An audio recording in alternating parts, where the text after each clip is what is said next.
Pero ginagawa mo siya, nasa si mama mo. Ano raw ulam natin, be? Tinolang manok. Wow. Wow, tinulang manok. Busog ang tiyan natin ito.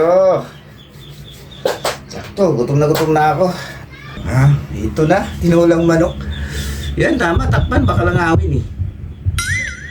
Oh, asan yung tinulang manok? Bakit bawal ito nandito? Kasi ano eh.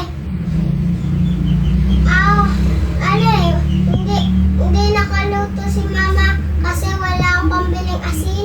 Eh? Walang pambili asin? Eh, ano naman ang ulamin natin ito pala? Ito, asin.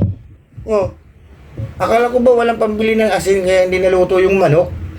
Ay, nakabili na pa. Ito oh. Yan na lang ulamin natin? Ano ba, chika lang yung manok ngayon na tinola?